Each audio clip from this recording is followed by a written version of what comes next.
मौत एक ऐसी हकीकत है जिससे हर इंसान को गुजरना है और हर शख्स को मौत का जायका चखना है। मरने के बाद हर इंसान को कब्र में जाना है। कब्र आखिरत के सफर की पहली मंजिल है। अगर कोई शख्स इस मंजिल में कामयाब हो गया तो आगे का सफर आसान हो जाएगा, लेकिन अगर कोई कब्र की मंजिल में नाकाम हुआ तो आगे का मामला इससे भी ज्यादा सख्त होगा। नाजरीन, आज की वीडियो में हम आपको बताएंगे कि जब इंसान फौत हो जाता है और उसे कब्र में दफन किया जाता है तो अल्लाह ताला की तरफ से दो फरिश्ते कब्र में आते हैं जिन्हें मुनकिर नकीर कहा जाता है। ये फरिश्ते कौन हैं? ये इंसान से कब्र में दाखिल होने के बाद कौन से सवालात करते हैं? उनकी शक्ल सूरत कैसी होती है? ये किस किस्म के सवालात पूछते हैं? अहादीस मुबारका में इनके बारे में किन अल्फाज में जिक्र आया है? ये सवालात इंसान की रूह से किए जाएंगे या जिस्म से? क्या कब्र में रूह दोबारा जिस्म में लौटाई जाती है? इसके अलावा हम आपको कब्र के अजाब और सख्तियों के बारे में भी बताएंगे। वीडियो शुरू करने से पहले आपसे गुजारिश है कि वीडियो को आखिर तक जरूर देखें और अगर आप हमारे चैनल पर नए हैं तो सब्सक्राइब जरूर कीजिए। नाजरीन, जब मैयत को कब्र में दफन किया जाता है और लोग वापस लौटते हैं तो मैयत उनके कदमों की आहट सुनती है। फिर उसकी रूह वापस लौटाई जाती है और उसे बरज़खी जिंदगी दे दी जाती है। इसके बाद मुनकिर नकीर नामी दो फरिश्ते आते हैं, उसे बिठाते हैं और सवाल करते हैं, तुम्हारा रब कौन है? तुम्हारा दीन क्या है? तुम्हारा नबी कौन है?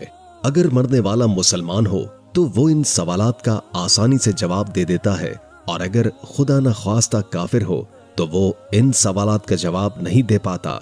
जब किसी इंसान का इंतकाल होता है और उसे कब्र में दफन किया जाता है तो उसके बाद जो वाकयात पेश आते हैं उनमें सबसे अहम मरहला मुनकिर नकीर के सवालात का होता है। हजरत उमर रज़ी अल्लाह ताला अन्हो रिवायत करते हैं कि रसूल करीम सल्लल्लाहु अलैहि वसल्लम ने फरमाया, ए उमर, तुम्हारा क्या हाल होगा जब तुम 4 हाथ लंबी और 2 हाथ चौड़ी कब्र में होगे और तुम मुनकिर नकीर को देखोगे। हजरत उमर रज़ी अल्लाह ताला अन्हो ने अर्ज किया, या रसूल अल्लाह सल्लल्लाहु अलैहि वसल्लम, ये मुनकिर नकीर कौन है? नबी अकरम सल्लल्लाहु अलैहि वसल्लम ने फरमाया, ये 2 फरिश्ते हैं जो कब्र में इम्तिहान लेने आते हैं। उनकी शक्ल इंतहाई खौफनाक होती है। उनके दांत कब्र को खोदने की ताकत रखते हैं। उनके बाल लंबे और चेहरे खौफजदा करने वाले होते हैं। उनकी आवाज गरज की तरह और आंखें बिजली की तरह चमकती हैं। ये फरिश्ते मैयत के पास आकर सवाल करते हैं, तुम्हारा रब कौन है? तुम्हारा दीन क्या है? मोहम्मद सल्लल्लाहु अलैहि वसल्लम के बारे में तुम क्या कहते हो? अगर मरने वाला ईमानदार हो तो जवाब देता है, मेरा रब अल्लाह है, मेरा दीन इस्लाम है और मोहम्मद सल्लल्लाहु अलैहि वसल्लम अल्लाह के रसूल हैं। ये जवाब सुनकर फरिश्ते कहते हैं, हमें मालूम था कि तुम यही जवाब दोगे। फिर उसकी कब्र को कुशादा कर दिया जाता है, रोशनी से भर दिया जाता है और उसे कहा जाता है कि आराम से सो जाओ। लेकिन अगर मरने वाला मुनाफिक या काफिर हो तो वो जवाब में कहता है, मुझे कुछ मालूम नहीं। उस पर फरिश्ते गजबनाक हो जाते हैं और जमीन को हुक्म दिया जाता है कि उसे इतना तंग कर दे कि उसकी पसलियां एक दूसरे में घुस जाएं। ये अजाब कयामत तक उस पर जारी रहता है। हजरत बरा बिन आजिब रज़ी अल्लाह ताला अन्हो रिवायत करते हैं कि एक मर्तबा रसूल अकरम सल्लल्लाहु अलैहि वसल्लम एक अंसारी के जनाजे के साथ कब्र पर पहुंचे। आप सल्लल्लाहु अलैहि वसल्लम कब्र के किनारे पर बैठ गए और सहाबा कराम भी आपके इर्द गिर्द खामोशी से बैठ गए। आप सल्लल्लाहु अलैहि वसल्लम के हाथ में एक लकड़ी थी जिससे आप जमीन कुरेद रहे थे। फिर आप सल्लल्लाहु अलैहि वसल्लम ने सहाबा को कब्र के सवालात और मुनकिर नकीर के बारे में तफसील से आगाह फरमाया और नसीहत की कि कब्र की तैयारी करें क्योंकि ये आखिरत की पहली मंजिल है। नबी अकरम सल्लल्लाहु अलैहि वसल्लम ने फरमाया, जब मैयत को कब्र में दफन किया जाता है तो उसके पास 2 फरिश्ते आते हैं, उसे बिठाते हैं और सवाल करते हैं, तुम्हारा रब कौन है? तुम्हारा दीन क्या है? वो शख्सियत कौन है जो तुम्हारे दरमियान भेजी गई थी? अगर मरने वाला मोमिन होता है तो वह जवाब देता है, मेरा रब अल्लाह है, मेरा दीन इस्लाम है और वो शख्सियत मोहम्मद सल्लल्लाहु अलैहि वसल्लम है। ये जवाब सुनकर फरिश्ते कहते हैं, तुमने सच कहा। फिर अल्लाह ताला की तरफ से हुक्म आता है, मेरे बंदे के लिए जन्नत का बिस्तर बिछा दो, जन्नत का दरवाजा खोल दो और इसे जन्नत के लिबास पहना दो। उसके बाद जन्नत की खुशबू और हवा उसके पास आती है और उसकी कब्र हद निगाह तक वसी कर दी जाती है। लेकिन अगर मरने वाला काफिर या मुनाफिक हो तो वो सवालात के जवाब में कहता है, अफसोस मैं नहीं जानता। फिर हुक्म होता है, इसके लिए जहन्नुम का बिस्तर बिछा दो, जहन्नुम का दरवाजा खोल दो। इसके बाद जहन्नुम की गर्मी और गर्म हवा उसके पास पहुंचती है और उसकी कब्र इतनी तंग कर दी जाती है कि उसकी पसलियां एक दूसरे में घुस जाती हैं। नबी अकरम सल्लल्लाहु अलैहि वसल्लम ने सहाबा कराम को नसीहत फरमाई कि वो अज़ाब कब्र से पनाह मांगे, क्योंकि ये एक सख्त हकीकत है। हदीस में मजीद फरमाया गया कि काफिर के लिए उसकी कब्र को एक तंग गढ़ा बना दिया जाता है और वो क़यामत तक इसी अज़ाब में मुब्तला रहता है। ये वाक़या हमें अपनी जिंदगी की तैयारी करने और अल्लाह के हुज़ूर आमाले सौलिहा के साथ हाजिर होने की अहमियत याद दिलाता है, क्योंकि कब्र आखिरत की पहली मंजिल है। नबी करीम सल्लल्लाहु अलैहि वसल्लम ने फरमाया, जब इंसान को कब्र में दफन किया जाता है तो एक ऐसा फरिश्ता मुकर्रर किया जाता है जो अंधा और बहरा होता है और किसी की फरियाद नहीं सुनता। उसके हाथ में लोहे का एक ऐसा गजर होता है कि अगर पहाड़ पर मारा जाए तो वो रेजा रेजा हो जाए।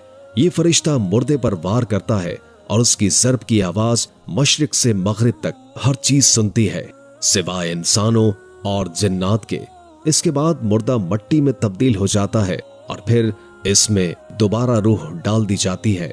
हजरत अबू हुरैरा रज़ी अल्लाह ताला अन्हु से रिवायत है कि हम नबी करीम सल्लल्लाहु अलैहि वसल्लम के साथ एक जनाजे में शरीक थे।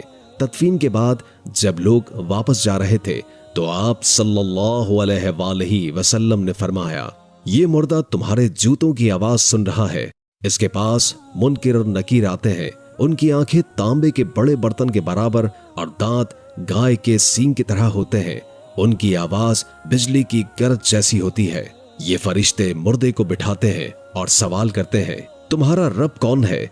तुम्हारा दीन क्या है? वो शख्स कौन है जो तुम्हारे दरमियान नबी बनाकर भेजा गया था? अगर मुर्दा मोमिन हो तो वो कहता है, मेरा रब अल्लाह है, मेरा दीन इस्लाम है, मोहम्मद सल्लल्लाहु अलैहि वसल्लम अल्लाह के रसूल हैं। ये सुनकर फरिश्ते कहते हैं, तू सच कह रहा है। फिर उसके लिए जन्नत की खिड़की खोल दी जाती है, कब्र को जन्नत की खुशबू और ठंडी हवा से मुअत्तर कर दिया जाता है और उसकी कब्र हद निगाह तक वसी हो जाती है। और अगर मुर्दा काफिर हो तो वो कहता है, मुझे नहीं मालूम। ये जवाब सुनकर फरिश्ते गज़बनाक हो जाते हैं और अल्लाह के हुक्म से उसकी कब्र को तंग कर दिया जाता है, यहाँ तक कि उसकी पसलियां एक दूसरे में घुस जाती हैं। उसके लिए दोज़ख की खिड़की खोल दी जाती है और आग की गर्मी और धुआं उसकी कब्र में दाखिल हो जाता है। हजरत बरा बिन आसिब रज़ी अल्लाह ताला अन्हु से रिवायत है कि मोमिन से जब फरिश्ते सवाल करते हैं तो वो कहता है, मुझे असर की नमाज पढ़ने दो, सूरज गुरूब होने वाला है। फरिश्ते कहते हैं, हम जानते हैं कि तू दुनिया में नमाज पढ़ने वाला था, लेकिन पहले हमारे सवालों का जवाब दे। फिर मोमिन कहता है, वो मोहम्मद सल्लल्लाहु अलैहि वसल्लम है और मैं गवाही देता हूँ कि वो अल्लाह के रसूल हैं और हक के साथ आए थे। जब मोमिन की रूह कब्ज की जाती है तो उसे पाकीज़ा और खुशबूदार बना दिया जाता है। उसकी रूह परिंदे की शक्ल में जन्नत के दरख्तों के दरमियान परवाज करती रहती है। ये मोमिन की कामयाबी और अल्लाह की जानिब से एक इनाम है। अल्लाह ताला का ये इरशाद है कि अहले ईमान को दुनिया और आखिरत में साबित कदमी अता की जाती है। मोमिन के लिए कब्र एक पुरसुकून जगह बना दी जाती है। उसकी रूह को जिस्म में वापस लौटाकर उसे आराम दिया जाता है। कब्र में फरिश्ते मोमिन के साथ नरमी से पेश आते हैं और वो जन्नत की खुशबू और नेमतों का मजा लेता है। मुनकिर नकीर दो खास फरिश्ते हैं जो कब्र में सवाल करने के लिए आते हैं। उनकी शक्ल और सूरत इंतहाई डरावनी और हैबतनाक होती है। आंखें नीली और खौफनाक, बाल लटकते हुए और उलझे हुए, दांत लंबे और गाय के सींगों की मानंद जो जमीन को चीरते हैं, रंग सियाह और बदन पर रोबो दबदबा। ये फरिश्ते मुर्दे को झंझोड़ कर उठाते हैं और सख्त आवाज में सवाल करते हैं। हजरत हकीम तिरमिज़ी रहमुल्लाह ताला अलैह फरमाते हैं कि उन फरिश्तों को मुनकर नकीर इसलिए कहा जाता है क्योंकि इनकी शक्ल और सूरत किसी भी इंसान, फरिश्ते या मखलूक से मुख्तलिफ है, लेकिन मोमिन के लिए अल्लाह ताला उन्हें देखने की ताकत और साबित कदमी अता फरमाते हैं। मुनाफिक के लिए ये फरिश्ते उसकी जिल्लत और अजाब का बाइस बनते हैं। उसकी रूह को वापस लाया जाता है ताकि उसे सख्त सवाल जवाब का सामना हो। उलमा अहले सुन्नत के मुताबिक दफनाने के बाद मैयत की रूह को जिस्म में वापस लौटा दिया जाता है ताकि वो मुनकर नकीर के सवालात का जवाब दे सके। ये एक साबित शुदा हकीकत है और इनकार की कोई गुंजाइश नहीं है। बाज लोग और गुरोह अपनी खुद साख्ता वजूहात की बिना पर इन बातों के मुनकिर हैं। सैयदना बरा बिन आसिब रज़ी अल्लाह ताला अन्हो बयान करते हैं कि हम नबी करीम सल्लल्लाहु अलैहि वसल्लम के साथ एक अंसारी सहाबी के जनाजे में शरीक थे। जब हम कब्रिस्तान पहुंचे तो अभी कब्र तैयार नहीं हुई थी। रसूल अल्लाह सल्लल्लाहु अलैहि वसल्लम तशरीफ फरमा हुए और हम आपके इर्द गिर्द ऐसे बैठ गए जैसे हमारे सरों पर परिंदे बैठे हों। आप सल्लल्लाहु अलैहि वसल्लम के हाथ में एक छड़ी थी जिससे जमीन कुरेद रहे थे। फिर आप सल्लल्लाहु अलैहि वसल्लम ने सरे मुबारक बुलंद करके 2 या 3 मर्तबा फरमाया, अल्लाह से कब्र के अजाब से पनाह मांगो। इसके बाद आप सल्लल्लाहु अलैहि वसल्लम ने फरमाया, जब मोमिन दुनिया से रुखसत होकर आखिरत में दाखिल होने वाला होता है तो आसमान से ऐसे फरिश्ते आते हैं जिनके चेहरे सूरज की तरह रोशन होते हैं। उनके पास जन्नत के कफन और खुशबू होती है। वो फरिश्ते मोमिन के करीब होकर बैठ जाते हैं। फिर मलिकुल मौत आते हैं और उसके सर के पास बैठकर कहते हैं, ऐ पाकीज़ा रूह, अल्लाह की मग़फ़िरत और रज़ा की तरफ चल। मोमिन की रूह ऐसे आसानी के साथ निकलती है जैसे मशकेज़े से पानी का कतरा टपकता है। मलिकुल मौत उस रूह को लेकर दीगर फरिश्तों को देते हैं। वो फरिश्ते उसे जन्नत के कफन में लपेटकर खुशबू लगा देते हैं। फिर रूह को आसमान की तरफ ले जाया जाता है। जब वो किसी भी आसमानी जमात के पास से गुजरती है तो वो पूछते हैं, ये पाकीज़ा रूह किसकी है? फरिश्ते उसका दुनियावी नाम लेकर तारुफ करवाते हैं। फिर रूह 7वें आसमान तक पहुंचती है जहां अल्लाह ताला फरमाते हैं, मेरे बंदे के अमाल को इल्लियीन में दर्ज कर दो और इसकी रूह वापस जमीन पर ले जाओ, क्योंकि मैंने इन्हें जमीन से पैदा किया है और उसी में लौटाऊंगा। फिर उसकी रूह जिस्म में वापस लौटाई जाती है। 2 फरिश्ते आकर उसे बिठाते हैं और सवाल करते हैं, तेरा रब कौन है? वो जवाब देता है, मेरा रब अल्लाह है। फिर पूछते हैं, तेरा दीन क्या है? वो जवाब देता है, मेरा दीन इस्लाम है। इसके बाद आसमान से मनादी की आवाज आती है, मेरे बंदे ने सच कहा, इसके लिए जन्नत का बिस्तर बिछा दो और जन्नत का लिबास पहना दो। उसके बाद जन्नत की खुशबू और हवा उसकी कब्र में आती है और कब्र वसी हो जाती है। उसके बाद एक खूबसूरत शख्स जो खुशबूदार लिबास में मलबूस होता है आकर कहता है, खुश रह, ये वो दिन है जिसका तुमसे वादा किया गया था। मोमिन पूछता है, तुम कौन हो? वो जवाब देता है, मैं तुम्हारे नेक अमाल हूँ। मोमिन दुआ करता है, ऐ परवरदिगार, कयामत कायम कर ताकि मैं अपने अहलो अय्याल से जा मिलूं। और जब काफिर दुनिया से जुदा हो रहा होता है तो स्याह चेहरे वाले फरिश्ते आते हैं जिनके पास खुरदरी चादर होती है। वो उसके करीब बैठते हैं और मलिकुल मौत उसकी रूह को खींच कर निकालते हैं और कहते हैं, ऐ खबीस रूह, अल्लाह की नाराजगी की तरफ जा। रसूल अल्लाह सल्लल्लाहु अलैहि वसल्लम ने फरमाया, जब काफिर की रूह उसके जिस्म में लौटाई जाती है तो वो इस तरह खींची जाती है जैसे गीली ऊन में लोहे की सीख घुसी हो। फरिश्ते उसकी रूह को हासिल करते हैं और जो ही वो उसे पकड़ते हैं फौरन उसे गंदे कपड़ों में लपेट लेते हैं। उस रूह से दुनिया में पाई जाने वाली बदतरीन बदबू की मानंद बदबू आती है।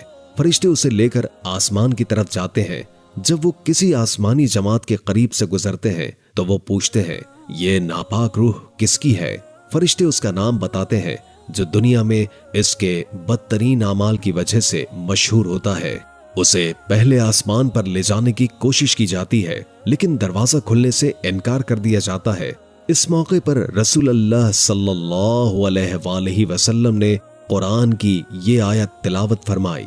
उनके लिए आसमान के दरवाजे नहीं खोले जाएंगे और वो जन्नत में दाखिल न होंगे जब तक कि ऊंट सुई के नाके से न गुजर जाए। अल्लाह ताला हुक्म फरमाते हैं कि इसके अमाल को सिज्जीयीन सबसे निचली जगह में दर्ज कर दिया जाए, फिर उसकी रूह को नीचे फेंक दिया जाता है।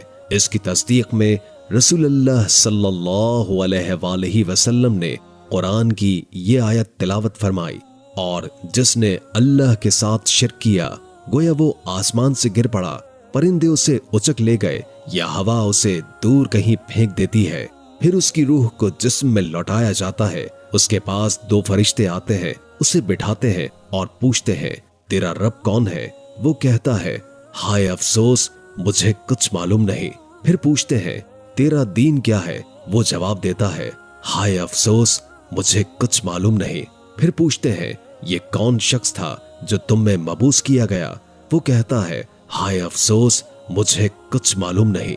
फिर आसमान से मनादी करने वाला फरिश्ता आवाज देता है, ये झूठा है, इसके लिए आग का फर्श बिछा दो और जहन्नुम की तरफ एक दरवाजा खोल दो। चुनाचे उसकी कब्र में जहन्नुम की आग और बदबू आना शुरू हो जाती है और उसकी कब्र इंतहाई तंग हो जाती है कि उसकी पसलियां एक दूसरे में घुस जाती हैं। फिर एक बदसूरत शख्स जो बदतरीन कपड़े पहना होता है और जिससे बदबू आ रही होती है, उसके पास आता है और कहता है, तुझे उस दिन की खबर दी जा रही है जिसका तुझसे वादा किया गया था। वो पूछता है, तू कौन है? तेरा चेहरा बदतरीन है जिससे शर नुमाया है। वो जवाब देता है, मैं तेरे बुरे अमाल हूँ।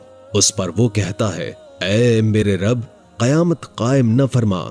ये हदीस सही है और उसकी सेहत पर किसी भी मुहद्दिस या आलिम का इख्तलाफ मौजूद नहीं है। इस हदीस को पूरी उम्मत ने कबूल किया है। सैयदना अबू हुरैरा रज़ी अल्लाह ताला अन्हु बयान करते हैं कि रसूलुल्लाह सल्लल्लाहु अलैहि वसल्लम ने फरमाया, जब किसी शख्स की मौत करीब होती है तो फरिश्ते उसके करीब आ जाते हैं। अगर मरने वाला नेक होता है तो फरिश्ते कहते हैं, ऐ पाक रूह जो पाक जिस्म में थी, बाहर आ जा, तू काबिल तारीफ है। अल्लाह की रहमत और उसकी अता से खुश हो जा, वो परवरदिगार जो तुझसे नाराज नहीं है। ये कलमात मुसलसल दोहराए जाते हैं यहाँ तक कि रूह जिस्म से बाहर निकल आती है। फिर रूह को आसमान की तरफ ले जाया जाता है और आसमान का दरवाजा उसके लिए खोल दिया जाता है। फरिश्ते दरियाफ्त करते हैं कि ये रूह किसकी है, तो जवाब मिलता है, ये फलां शख्स की रूह है। फिर कहा जाता है, खुशामदीद ऐ पाकीज़ा रूह जो पाक जिस्म में रही, जन्नत में दाखिल हो जा और अल्लाह की रहमत और अता से खुश हो जा। ये कलमात मुसलसल कहे जाते हैं यहाँ तक कि रूह आसमान तक पहुंच जाती है। लेकिन जब बदकार शख्स की मौत होती है तो फरिश्ता कहता है, ऐ नापाक रूह जो नापाक जिस्म में थी, तुझे मजम्मत की जाती है, बाहर निकल, और तुझे गर्म पानी, कीचड़ और दीगर अजाब की बशारत दी जाती है। ये कलमात मुसलसल दोहराए जाते हैं यहाँ तक कि रूह जिस्म से बाहर निकल आती है। फिर उसे आसमान की तरफ ले जाया जाता है और उसके लिए आसमान का दरवाजा खोलने की दरखास्त की जाती है। फरिश्ते दरियाफ्त करते हैं कि ये कौन है, तो जवाब मिलता है, ये फलां शख्स की रूह है। फिर कहा जाता है, खुशामदीद न हो ऐ नापाक रूह जो नापाक जिस्म में थी, वापस चली जा, तुझ पर मजम्मत की जाती है और तुझ पर आसमान का दरवाजा नहीं खोला जाएगा। फिर वो रूह आसमान से फेंक दी जाती है और वापस कब्र में लौट आती है। सैयदना जाबिर बिन अब्दुल्लाह रज़ी अल्लाह ताला अन्हु बयान करते हैं कि मैंने रसूलुल्लाह सल्लल्लाहु अलैहि वसल्लम को ये फरमाते हुए सुना, इब्ने आदम जिस मकसद के लिए पैदा किया गया है उससे गाफिल रहता है। जब अल्लाह ताला ने उसकी तख्लीक का इरादा फरमाया तो फरिश्ते को हुक्म दिया कि इसकी रोजी, आमद और रफ्त, उम्र और इसके अच्छे या बुरे होने को लिखो। फरिश्ता ये सब कुछ लिख कर चला जाता है। फिर अल्लाह ताला दूसरा फरिश्ता भेजता है ताकि वो इसकी हिफाजत करे जब तक कि वो बालिग न हो जाए। फिर दो फरिश्ते मुकर्रर किए जाते हैं जो इसके अच्छे और बुरे अमाल को लिखेंगे। फिर जब मौत का वक्त आता है तो ये दोनों फरिश्ते चले जाते हैं और मलिकुल मौत आकर रूह को कब्ज कर लेते हैं। जब दफन किया जाता है तो रूह को जिस्म में वापस डाला जाता है और कब्र में मुनकिर नकीर नाम के दो फरिश्ते आकर उसका इम्तिहान लेते हैं। जब कयामत का दिन आएगा तो नेको बद लिखने वाले फरिश्ते आएंगे और उसकी गर्दन में जो अमाल की किताब लटकी हुई होगी उसे खोलेंगे और एक फरिश्ता उसे आगे से खींचेगा जबकि दूसरा फरिश्ता पीछे से इसे घसीटेगा। रसूलुल्लाह सल्लल्लाहु अलैहि वसल्लम ने फरमाया, तुम्हारे सामने एक ऐसा सख्त वक्त आने वाला है जिसका तुम अंदाजा नहीं लगा सकते, लिहाजा अल्लाह से मदद तलब करो। इन अहदीस से ये वाज़े होता है कि रूह के बगैर जिस्म से सवालात करना मुमकिन नहीं। कुछ लोग ये समझते हैं कि सवालात सिर्फ रूह से किए जाएंगे, मगर ये राय गलत है और सही हदीस की रोशनी में ये बात बातिल साबित होती है। याद रखें कि कब्र का अजाब जो शख्स भी इसका मुस्तहिक होगा वो ये अजाब चखेगा, चाहे वो कब्र में दफन हो, आग में जलाया जाए या दरिया में डाला जाए या किसी दरिंदे के जरिए खाया जाए। अल्लाह ताला हर चीज पर कादिर है और उससे कुछ भी बाहर नहीं। इसलिए हमें कब्र के अजाब से बचने की कोशिश करनी चाहिए। हजरत बरा बिन आज़िब रज़ी अल्लाह ताला अन्हु से रिवायत है कि वो रसूल खुदा सल्लल्लाहु अलैहि वसल्लम के साथ एक जनाजे में शरीक थे। आप सल्लल्लाहु अलैहि वसल्लम कब्र के किनारे बैठे रो रहे थे, यहाँ तक कि आपके आंसुओं से मट्टी भी भीग गई। फिर आप सल्लल्लाहु अलैहि वसल्लम ने फरमाया, ऐ मेरे भाइयों, तुम भी ऐसे दिन के लिए तैयारी कर लो। लिहाजा हमें कब्र की जिंदगी की तैयारी करनी चाहिए और उस दिन की तैयारी ईमान और अच्छे अमाल के जरिए ही हो सकती है। उसके साथ उसके पीछे तीन चीजें जाती हैं, उसके घर वाले, उसके अमाल और उसका माल। फिर दो चीजें वापस लौट आती हैं और एक चीज उसके साथ रह जाती है। उसके घर वाले और उसका माल वापस चले जाते हैं और उसका अमल उसके साथ रहता है। इसलिए हमें ईमान के साथ अच्छे अमाल करते रहने चाहिए, क्योंकि हम में से किसी को नहीं मालूम कि कब ये घड़ी हम पर आएगी। हजरत बरा बिन आज़िब रज़ी अल्लाह ताला अन्हु से रिवायत है कि हम रसूल खुदा सल्लल्लाहु अलैहि वसल्लम के साथ किसी अंसारी के जनाजे में जा रहे थे। जब हम कब्र में पहुंचे तो अभी तक लहद नहीं बनाई गई थी और हम अदब से उनके इर्द गिर्द बैठ गए जैसे हमारे सरों पर परिंदे बैठे हों। आपके हाथ में एक लकड़ी थी जिससे आप जमीन को कुरेद रहे थे। आपने अपना सर उठाया और 2 या 3 बार फरमाया, अल्लाह की पनाह मांगो अज़ाब कब्र से। इसी तरह हजरत जरीर की रिवायत में यह भी आया है कि आपने फरमाया, जब दफन करने वाले लोग मुंह फेर कर चले जाते हैं तो मुर्दा उनके जूतों की आवाज सुनता है। उस वक्त उसे कहा जाता है, ऐ शख्स, तेरा रब कौन है, तेरा मजहब क्या है और तेरे नबी कौन है। कुछ लोग ये समझते हैं कि वो मरकर मट्टी में मिल जाएंगे और कौन उन्हें दोबारा जिंदा करेगा। तो याद रखो, वो जात जो हमें पहली बार बेजान मादे से पैदा कर चुकी है वो ही हमें दोबारा जिंदा करने पर कादिर है। अल्लाह ताला का फरमान है, इंसान को ये भी नहीं मालूम कि हमने उसे नुत्फे से पैदा किया है। फिर अचानक वो झगड़ने लगता है और हमारी तकलीफ को भूल जाता है।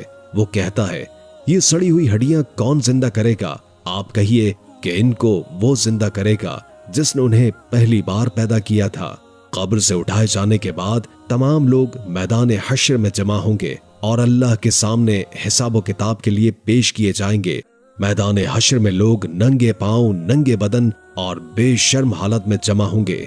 हजरत आयशा सिद्दीक़ा रज़ी अल्लाह ताला अन्हुमा से रिवायत है कि मैंने रसूलुल्लाह सल्लल्लाहु अलैहि वसल्लम को फरमाते सुना, क़यामत के दिन लोग नंगे पांव और नंगे बदन जमा होंगे। मैंने पूछा, या रसूलल्लाह, मर्द और औरत एक दूसरे को देखेंगे? आपने फरमाया, ऐ आयशा, उस दिन का मामला एक दूसरे को देखने से कहीं ज्यादा सख्त होगा। मैदान हश्र की तरफ जाते वक्त लोगों के 3 गुरोह होंगे। एक गुरोह सवारों का होगा, दूसरा गुरोह प्यादा चलने वालों का होगा और तीसरा गुरोह वो लोग होंगे जो मुंह के बल घसीट कर जाएंगे। कुछ लोग ये भी समझेंगे कि क़यामत के दिन उनके कदम अपने रब की तरफ न बढ़ेंगे जब तक उनसे उनकी उम्र, जवानी, माल और इल्म के बारे में सवाल न हो। अल्लाह के रसूल सल्लल्लाहु अलैहि वसल्लम ने फरमाया, कि काफिर से कयामत के दिन पूछा जाएगा, अगर तुम्हें जमीन भर सोना मिल जाए तो क्या तुम अपनी जान बचाने के लिए इसे फिदिया दोगे? वो जवाब देगा हाँ, तो उसे कहा जाएगा, तुमसे तो इससे कहीं ज्यादा आसान चीज का मुतालबा किया गया था। हमें हिसाबो किताब के बाद आमाल की किताबों के बारे में सवाल किया जाएगा, जिन्हें हमारे हाथ में दिया जाएगा। वो दिन बहुत सख्त होगा। कुरान में फरमाया गया है, और किताबें सामने रखी जाएंगी, बस आप देखेंगे कि गुनाहगार उसकी तहरीर से खौफजदा होंगे और कहने लगेंगे, हाय हमारी बदबख्ती, ये कैसी किताब है जिसने छोटे से छोटा और बड़े से बड़ा कुछ भी छोड़ा नहीं। फिर हर शख्स को पुले सिरात से गुजरना होगा, जो कि एक तंग और तेज जगह होगी, जहां से गुजरना बहुत ही मुश्किल होगा। मोमिन पुले सिरात से तेज रफ्तारी से गुजर जाएंगे। कुछ लोग कामयाब होकर जन्नत में दाखिल होंगे और कुछ जहन्नुम में गिरकर अजाब पाएंगे। याद रखें कि कब्र एक मजाक या खेल नहीं है, बल्कि एक हकीकी हकीकत है जिससे पनाह मांगने का हुक्म दिया गया है। अल्लाह ताला हमें अजाब कब्र से बचाए, आमीन। मेरे प्यारे दोस्तों, आज की वीडियो के आखिर में हम सब एक खूबसूरत दुआ में शामिल हो रहे हैं, और यकीन रखें कि जो भी इस दुआ में शिरकत करेगा इंशाअल्लाह उसकी हर जायज हाजत पूरी हो जाएगी। इस दुआ का आगाज दुरूद पाक से करते हैं। बराह करम आप सब मेरे साथ दुरूद इब्राहिमी पढ़ें और कमेंट्स में आमीन लिखें, ताकि अल्लाह पाक हमारे दिलों की दुआ को कबूल फरमाए और हम सब की जायज तमन्नाएं पूरी हों। दुआ का आगाज करते हैं। बिस्मिल्लाहिर्रहमानिर्रहीम। अल्लाहुम्मा सल्ले अला मुहम्मदिन व अला आलि मुहम्मदिन कमा सल्लैता अला इब्राहीम व अला आलि इब्राहीम इन्नका हमीदुम मजीद। अल्लाहुम्मा बारिक अला मुहम्मदिन व अला आलि मुहम्मदिन कमा बारकता अला इब्राहीम व अला आलि इब्राहीम इन्नका हमीदुम मजीद। ऐ रब्बे जलील, तेरी तमाम तर हम्द और तारीफ है कि तू ही सब कुछ अता करने वाला है और तू ही हर हाजत को पूरा करने वाला है। हम तेरी बेपाया रहमत और फजल के शुक्रगुजार हैं। या अल्लाह, अपने प्यारे नबी मोहम्मद सल्लल्लाहु अलैहि वसल्लम के सदक़े हमें अपनी बख्शिश से नवाज दे, हमारी मुश्किलात को आसानी में बदल दे, हमारे दिलों को ईमान की रोशनी से मुनव्वर फरमा दे और हमें नेक अमाल करने की तौफीक अता कर। हम सबको अपने दर से कभी महरूम न कर, हमारी जिंदगी में सुकून और खुशियां भर दे और हमें सही राह रास्त पर हमेशा कायम रख। या अल्लाह, हमें हर तरह की आजमाइश से महफूज रख और हमें अपने कुर्ब का एहसास दे और हमारे दिलों को अपने जिक्र से मुअत्तर कर दे। ऐ रब्बुल आलमीन, हमारे वालिदैन, खानदान और नस्लों पर अपनी खास रहमत नाजिल फरमा, हमें बेहिसाब रिज़्क़ अता फरमा, हसद और बुग़्ज़ से बचा और हमें हर कदम पर अपनी पनाह में रख। ऐ अल्लाह, जब हम कमजोर पड़े तो हमें मजबूती अता कर, जब भी हमें मुश्किलात घेर ले तो आसानियां पैदा कर दे। हमारी जिंदगी के हर पहलू में हमें अपनी रहमत की छांव अता कर। जब हम भटक जाएं तो हमें अपनी हिदायत की तरफ वापस ले आ। ऐ परवरदिगार, हमारी मायूसियों को उम्मीद में बदल दे, हमारे दिलों की दुआओं को कबूल फरमा और हमें हर लम्हे अपनी हिफाजत में रख। नाज़रीन, अगर आपको ये दुआ पसंद आई हो तो कमेंट्स में आमीन लिखें और हमारे चैनल को सब्सक्राइब करें। हम उम्मीद करते हैं कि आप इस दुआ से फैज़याब होंगे और अल्लाह आपकी जिंदगी में खुशियां भर दे। ये दुआ सच्ची तौबा और अल्लाह की बेपनाह रहमत की तरफ एक मुकम्मल दरखास्त है, जिसमें हर मुश्किल और परेशानी में अल्लाह से मदद और सुकून की दरखास्त की जा रही है।